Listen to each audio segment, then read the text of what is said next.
საშინაო სკოლის გაკვეთილებს წარმოგიდგენთ კომპანია Silknet.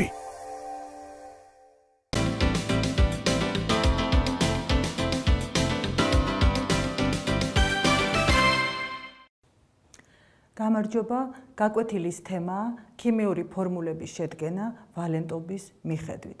წინა გაკვეთილზე ჩვენ შემოვიტანეთ ვალენტობის ცნება, კიდევ ერთხელ გავიმეოროთ, რომ ვალენტობა ეს არის ქიმიური ელემენტის ატომის თვისება მიერთოს სხვა ელემენტის ატომების განსაზღვრული რაოდენობა. რაში გვჭირდება და რისთვის არის საჭირო საზოგადოდ ვალენტობის ცნება. იმისათვის, რომ სწორად შევადგინოთ ქიმიური ფორმულები, აუცილებელია ვიცოდეთ ამა თუ იმ ელემენტის ვალენტობა. ახლა ნახოთ მაგალითებზე თუ როგორ შეიძლება შედგეს ვალენტობის ცოდნიდან გამომდინარე ამა თუ იმ ნაერთის ქიმიური ფორმულა. დავიწყოთ პირველი ფორმულით. ანუ ფორმულასაც ვერ დავარქმევთ, ვინაიდან ჯერ არ არის ინდექსები მიწერილი, მაგრამ აი ორი ელემენტი წერია, აზოტი და ჟანგბადი. აზოტი ეს ენი წერია, იმიტომ შეგახსენებთ, რომ ეს არის ლათინური სახელწოდების პირველი ასო, ნიტროგენიუმ, O კიდე ოქსიგენიუმის პირველი ასო. თავზე რომაული ციფრებით თითოეული ელემენტის ატომს აწერია ვალენტობა. ესე იგი, აღნიშნულ ნაერთში აზოტის ატომი, აზოტი არის ერთვალენტიანი, ხოლო ჟანგბადი ორვალენტიანი. როგორ დაგვეხმარება ახლა ეს მონაცემები ქიმიური ფორმულის შედგენაში? კენტი და ლუწი არის ამ ელემენტების ვალენტობა. უნდა ვიპოვოთ მათი საერთო ჯერადი და მოგეხსენებათ, კენტის და ლუწის საერთო ჯერადი არის მათი ნამრავლი, ანუ 2. ეს საერთო ჯერადი უნდა გავყოთ თითოეული ელემენტის ვალენტობაზე და მიღებული მნიშვნელობა უნდა დავუწეროთ ამ ელემენტს ინდექსად. ანუ 2 გაყოფილი 1-ზე არის 2 და უნდა დავუწეროთ აზოტს. შემდეგ 2 გაყოფილი 2-ზე არის 1, 1-ს არ ვუწერთ ინდექსად, იგულისხმება რომ 1-ია. ესე იგი, თუ ინდექსი არ წერია, ნიშნავს რომ 1-ია. მაშასადამე ფორმულა, რომელიც ჩვენ ვალენტობიდან გამომდინარე შევადგინეთ, არის N2O. აქვე შეიძლება ვთქვათ, რომ მაგალითებში ყველა ნაერთში მოცემული არის ფორმულები, რომლებიც ორი ელემენტისგან შედგება და აი საზოგადოდ ნებისმიერ ნაერთს, რომელიც 2 ელემენტისგან შედგება, ბინარული ნაერთი ეწოდება. გავაგრძელოთ. მომდევნო ნაერთში აზოტი არის ორვალენტიანი, ჟანგბადი არის ორვალენტიანი. აქ არის მარტივად საქმე, როდესაც ორივე ელემენტის ვალენტობები არის ერთმანეთის ტოლი, ფორმულა ინდექსების დაწერა აღარ არის საჭირო და ფორმულა არის მზად. ესე იგი, NO იქნება ქიმიური ფორმულა. შემდეგ, აზოტი 3ვალენტიანი, ჟანგბადი კვლავ ორვალენტიანი. მიაქციეთ ყურადღება, რომ ჟანგბადი ყოველთვის ნაერთებში არის ორვალენტიანი. ეხლა, რაც შეეხება ისევ პირველი შემთხვევის ანალოგიურია კენტი და ლუწი. კენტის და ლუწის საერთო ჯერადი, უმცირესი საერთო ჯერადი, ეს არის 6, 6 გაყოფილი 3-ზე არის 2, 6 გაყოფილი 2-ზე არის 3.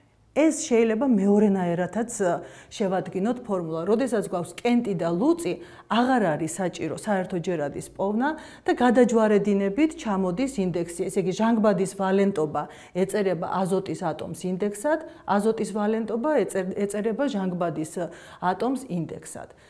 გადავინაცვლოთ მანგანუმის ოქსიდის ფორმულა უნდა დავწეროთ. ეხლა მანგანუმი თუ მოვიშველიებთ ცხრილს, მანგანუმი არის ცვალებად ვალენტიანი. ანუ 2, 3, 4, 6 და 7-ია მისი ვალენტობა. აღნიშნულ ნაერთში მოცემული გვაქვს, რომ მანგანუმი არის 4ვალენტიანი. ჟანგბადი კი 2ვალენტიანი.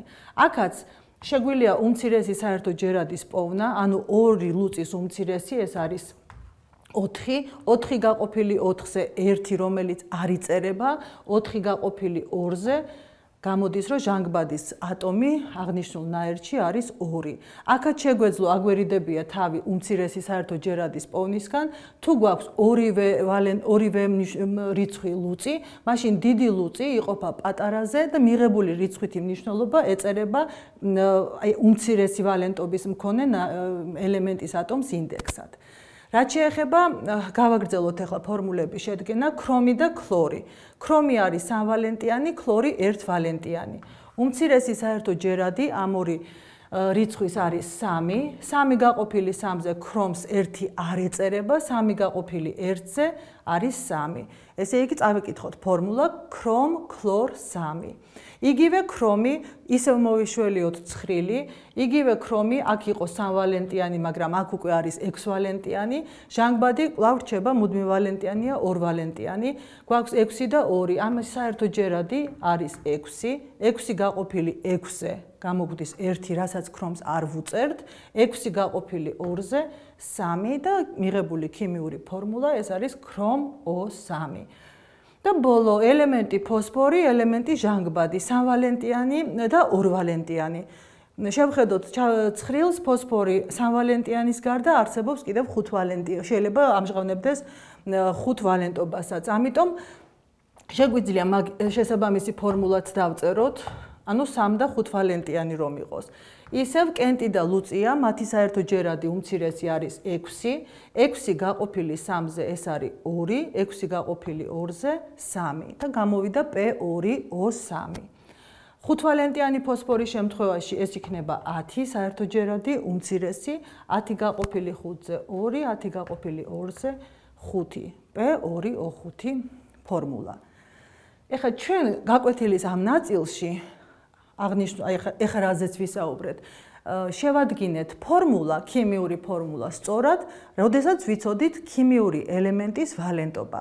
ახლა გადავჭრეთ შებრუნებული ამოცანა, ანუ მოცემული გვაქვს სწორად დაწერილი ქიმიური ფორმულები და ჩვენ ამ სწორად დაწერილი ქიმიური ფორმულების მიხედვით უნდა გავსაზროთ ფორმულაში შემავალი თითოეული ელემენტის ვალენტობა. დავიწყოთ პირველი ქიმიური ნაერთი, ეს არის ამიაკი NH3. ამ ორი ელემენტიდან ცხრილს თუ მოვიშველიებთ, აზოტი არის ცვალებად ვალენტიანი, ხოლო მეორე წყალბადი, პერიოდული სისტემის პირველი ელემენტი კი არის ყოველთვის ერთვალენტიანი. ესე იგი ამ ორი ელემენტიდან უნდა დავიწყოთ ვალენტობის გამოთვლა წყალბადიდან. ანუ წყალბადი არის ერთვალენტიანი, ამის შემდეგ რას ვაკეთებთ? წყალბადის ვალენტობა უნდა გავამრავლოთ მის ინდექსზე, ანუ 1/3 ეს არის 3. აზოტთან არ წერია ინდექსი და იგულისხმება, რომ აქ გვაქვს 1, ესე იგი 1/3 გვაქვს 3, 3 გაყოფილი 1-ზე, ბუნებრივია არის 3, მაშასადამე აზოტის ვალენტობა ყოფილა 3-ის ტოლი.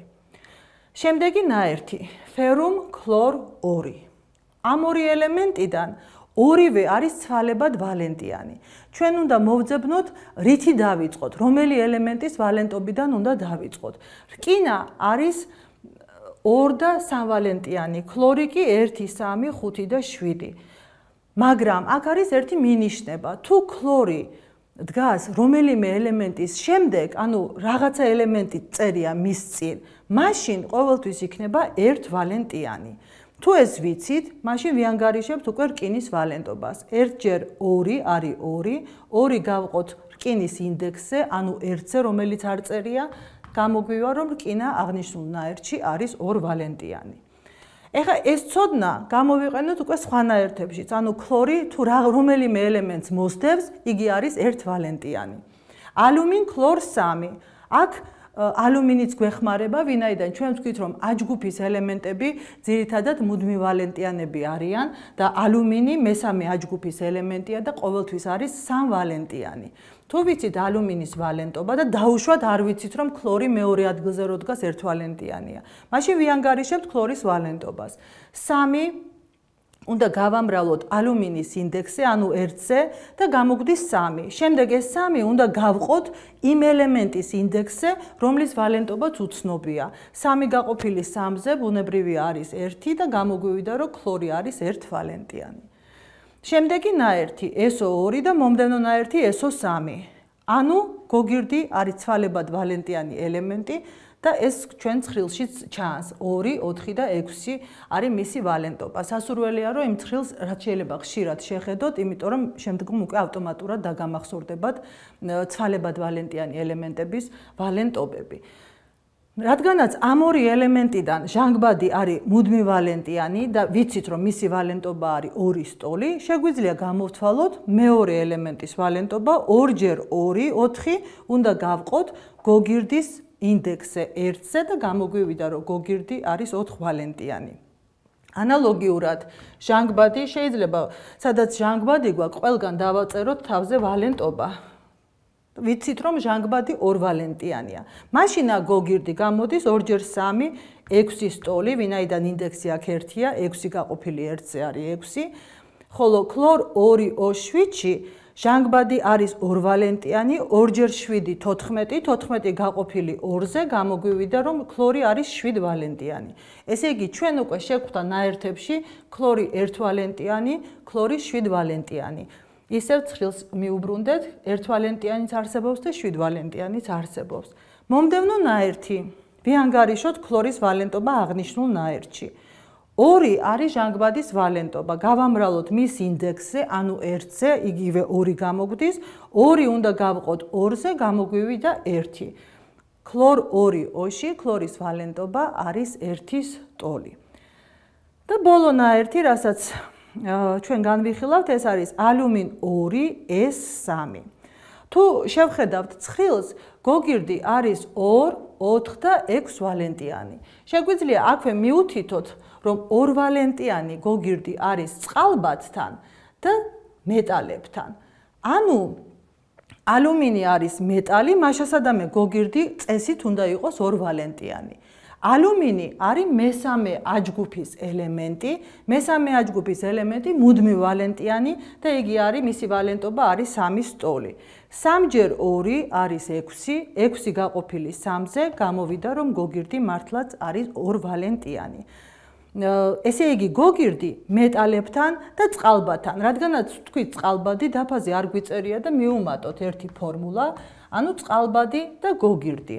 გოგირდი არის 2 ვალენტიანი, წყალბადი ვიცით, რომ ყოველთვის არის 1 ვალენტიანი, მათი საერთო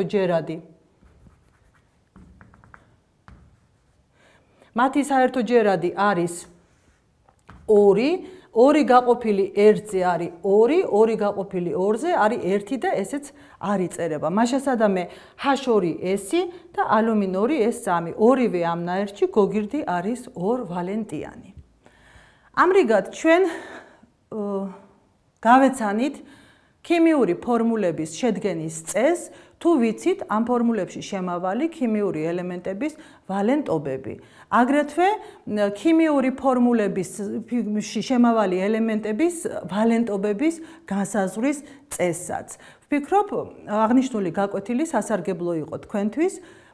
დღეს ამით დავამთავროთ. მადლობთ ყურადღებისთვის, ნახვამდის.